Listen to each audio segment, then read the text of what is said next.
Update tayo sa retrieval at clearing operation sa paghunang ginagawang gusali sa Angeles, Pampanga. Kausapin natin si Fire Superintendent Maria Lea Sahili ng BFP Central Luzon. Magandang tanghali po sa inyo. Yes, sir. Magandang tanghali po. Opo. Wala na rin po nakikitang signs of life sa guho kagabi kaya nag-shift na sa retrieval at clearing operations. Pakipaliwanag lang po, ano po yung naging pamantayan para na masabing wala na pong signs of life? Yes, sir. Gabi po, at around 8:27 p.m., nagdeklara na po ang ating responsible officer na termination na po ito ng ating rescue operation. So, ang nangyari po, nagsimula po kasi yung ating tinatawag na assessment para sa pag-check kung meron pa po talaga signs of life. So, ano po ba yung signs of life na binabanggit natin? So, ito po yung dinedetect ng ating mga life detectors na tinatawag, which is, ito ay isang radar kung saan tumatagos siya sa mga pader, bakal, lupa, para makadetect tayo ng heartbeat at saka po breathing ng isang living thing.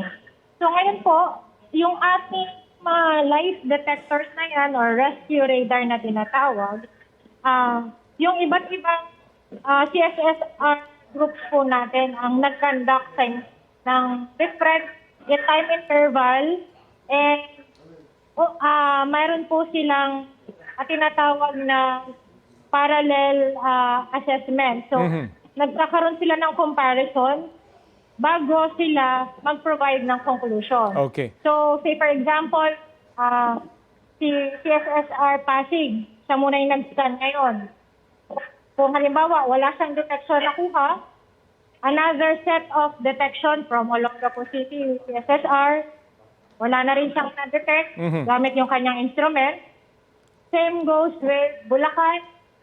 Nag-detect din sila after, kumbaga may series of detection, and hindi po tayo natapos doon. Opo. Pinapuntahan din po natin ng ating mga canine dogs, mga sniffing dogs natin to determine talaga kung meron pa silang nakikita na signs of living.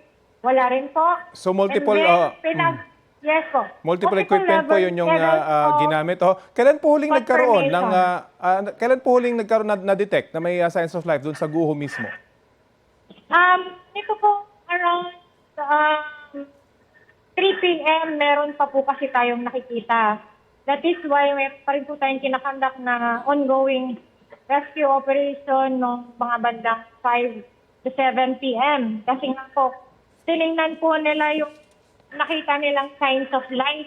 Kasi even po kasi yung tinatawag natin ng mga, say for example, may daga po dyan na naipit, na medyo humihinga pa.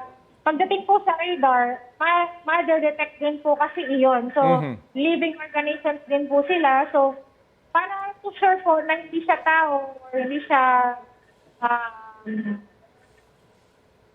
insect or animals pa yan, kailangan pong i-verify pa rin. Okay. Pero sa standard po ng mga responders, kino-consider pa rin namin lahat ng signs of life ay individuals. Kumbaga po, para wala tayong pagsisisihan, para ganun pa rin tayo, rescue pa rin ating magiging operation. Hindi po tayo pwedeng mag-jump into conclusion na, daga lang yan, pusa lang yan, aso lang yan, something like that. But we always treat those signs of living as individuals para po mag-conduct tayo ng rescue. So in short talaga...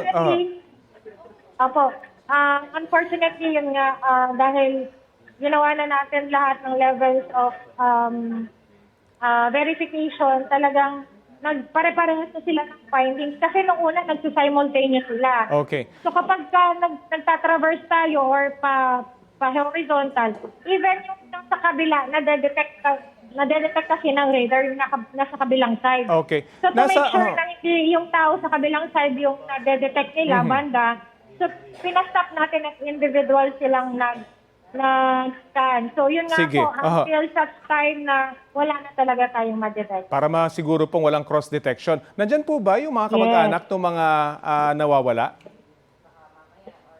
ngayong umaga po, may mga ilan pong dumating na coming from Nueva Ecija and Bicol region na nag-verify kung ba yung family member nila. Yung iba naman po, kahapon, nandito at inassist siya ng mga taga-MSWDO.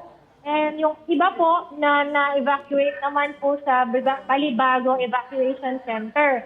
So definitely, sa ngayon dito sa site, wala pong family members ngayon. Okay. Nandun sila sa evacuation site ng Balibago, Barangay Balibago. Pwede na po bang gumamit ngayon ng mga heavy equipment? Ngayon at retrieval operation na lang yung inyong ginagawa? As earlier discussed po, meron po tayong ginawa pa rin na sectoral implementation of the rescue operation. Nag-sector-sector po tayo. At bawat sector po may naka-assign po na gagamitin or tasking ng mga equipment para po sa pag-free up nitong ating kalsada dito sa Tudor Street. Okay. So, yung Sector 1, ang in charge po dito ay ang mga BSP and Bulacan Rescue CSSR. Ang dito po naman sa Sector 2, ang ating Local Civil Engineers Office and DPWH naman po sa Sector 3, which is ang gagamitin nila yung mga heavy equipment. Opo. So talagang bakit po ganun yung magiging sistema? Kasi hindi po kasi tayo pwedeng gumamit kagad ng backhoe, ng mga heavy equipment dahil masakadikit pa po itong ating mga scaffolding. Opo. So anything na mayroong movement dyan, baka po maapektuhan din yung other sectors. Okay. And yun nga po, sabi nga natin, as much as we protect the lives of the victims, we would like also dun sa pag-retrieve natin na intact pa yung body ng ating So mga talagang victims. Kaya, nagtutulungan po para maayos na ma-retrieve yung kanilang katawan at walang mapahamak dun sa mga rescuers. Very quickly po, ilan pa po yung nawawala sa ngayon? we have 16 on count po, sir, and malalaman natin mamaya kapag nagkaroon tayo ng total count ng retrieval kung talagang magmamatch yun doon sa reported missing. Okay. Pwede po siyang bumaba, pwede pa rin po siyang tumaas. Sige po. Maraming salamat po sa oras na ibinahagi nyo sa Balitang Hali. Maraming salamat po, sir. Magandang umaga po. Salamat po si Fire Superintendent Maria Lea Sahili ng BFP Central Luzon.